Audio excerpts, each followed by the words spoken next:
Hi there, Dan Rother, Top Student Athlete Recruiting. I want to talk today about first, Dan Rother, Top Student Athlete Recruiting. Today is the first in a series of blog videos about the money grab of college soccer recruiting and misleading information that's out there, whether it's about showcase events, ID camps, recruiting services, what college coaches are telling you, the leagues you're playing in, all of these things. There's a lot of information. I run across a lot of questionable information, misleading information, some that's in the name of money, and we want to make sure that everybody's getting the best return on investment for attending these events. You can spend thousands of dollars attending these events, and I work in an industry that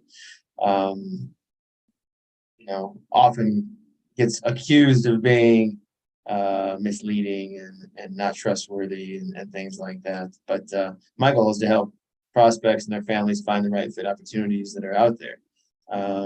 There's a lot of choices. There's a lot of misleading information, and we want you to get the most out of your college recruiting as we go. So again, I feel one of my responsibilities in advising clients in the college soccer recruiting process is to point them in the right direction for the right opportunities for coaches to see them play and evaluate them. It's just one of them. I can help people get on doorsteps. I can't.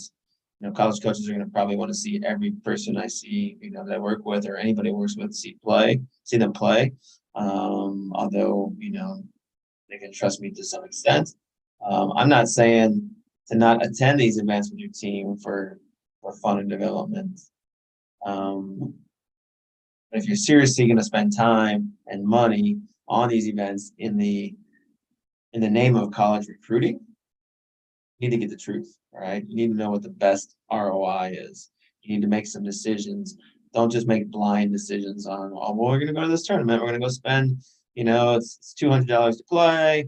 It's another, $600 for hotels for the weekend, food, transportation, whatever it might be. You could be out thousands of dollars, and you want to make sure that there's a lot of, or that you're getting the right choices out there.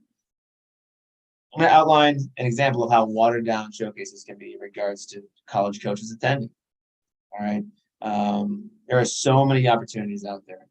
All right. This time of year, we're starting to see a lot of late fall, early winter showcases and ID camps pop up.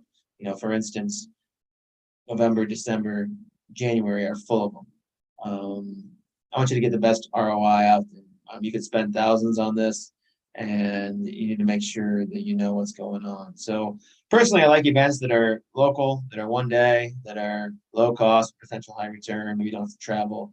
But that being said, there are so many options out there with different returns on investments. It's important to note, not all showcases and ID camps are created equal. The name college showcase or college showcase tournament or whatever it is, it's a marketing tool. It's to get you to attend. You think that college coaches are going to be there. There's usually at least one, right? But I've seen events where there's just about one.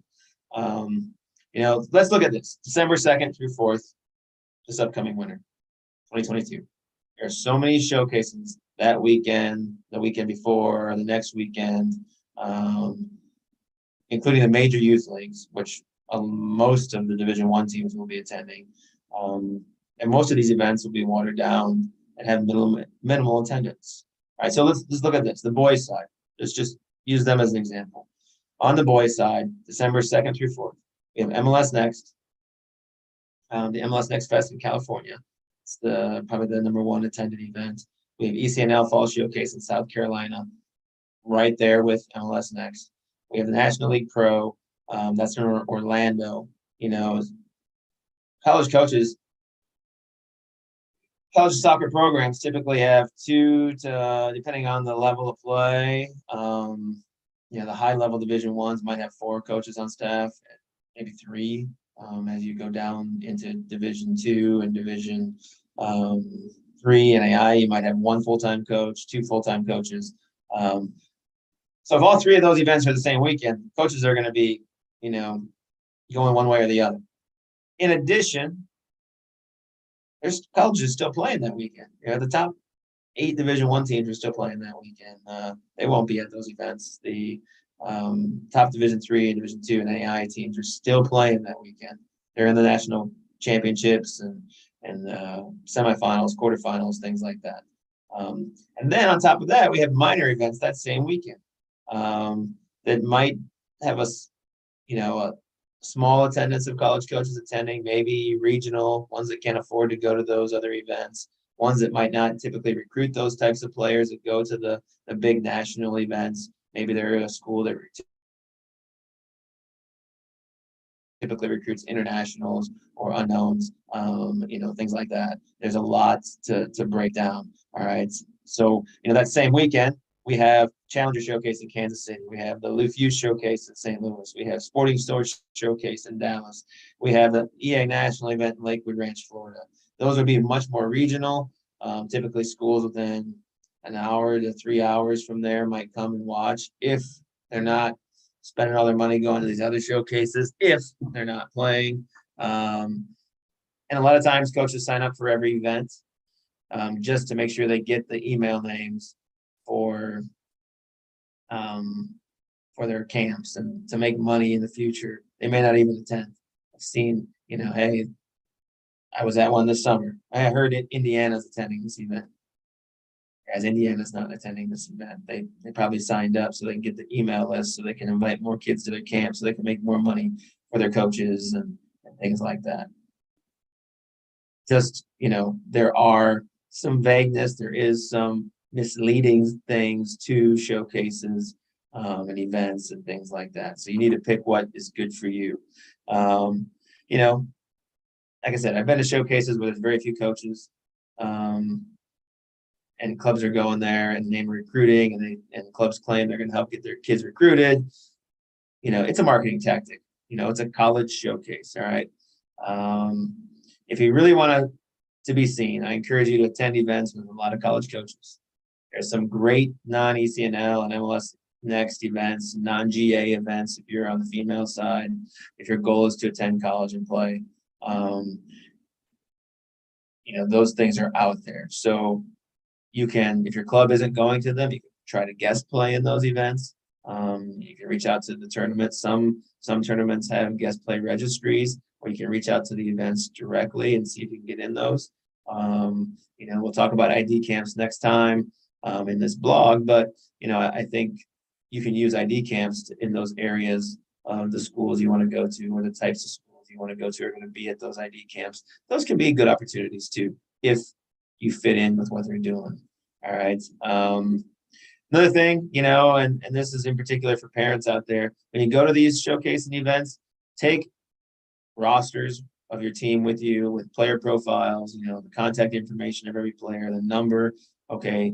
Tommy Smith, he wears number 2, what their GPA is, what they might want to study, what their email and phone number is at a minimum. Graduation year, that's another thing you need to have in there. Have a spreadsheet of that to hand out to college coaches that attend your games at a minimum, and have a parent in charge of walking around and handing those out. I've been to too many events where college coaches didn't have the contact information for a particular team, and they show up at the game. They don't have the contact information, so they walk away, or they don't even go to that game and see those kids play a whole tournament because that team either didn't turn in their roster in time, or the showcase isn't doing a good job of getting those out to college coaches. So take the initiative and hand those out. Have a parent that's in charge of it. One parent walks around the field throughout the course of the game. As college coaches step up to watch games, you can kind of tell who they are. You walk up, you introduce yourself, and you ask them if they'd like a roster. If you're guest playing, a little info sheet about the guest player, because you might not have got put on the roster. You want to make sure you're spending thousands of dollars going to some showcase event to guest play, to get in front of college coaches in that area. Maybe you want to go to school in California, so you're going to a showcase out in California to get in front of college coaches. You want to make sure you got everything out of it. So that parent that's along with you might need to hand out your individual profile sheet to college coaches, just so they know, okay, number 9 is Dan. He's guest playing. he's here for the weekend. He wants to be in school in California, and GPA, phone number, grad year, email address, what I'm interested in majoring in, those types of things. So again, there's so much I could go into detail. We're going to talk about a lot of other things in these blogs, ID camps, recruiting services, what college coaches tell you, just a lot of the misleading and money grab type things that are out there. There's a lot of good out there in college soccer recruiting, and it can be a lot of fun. And ultimately, we want to make sure events are fun and worth it and things like that. But I want to make sure also that if you're going in the name of recruiting, that you're doing it for the right reasons and you're picking the right opportunities.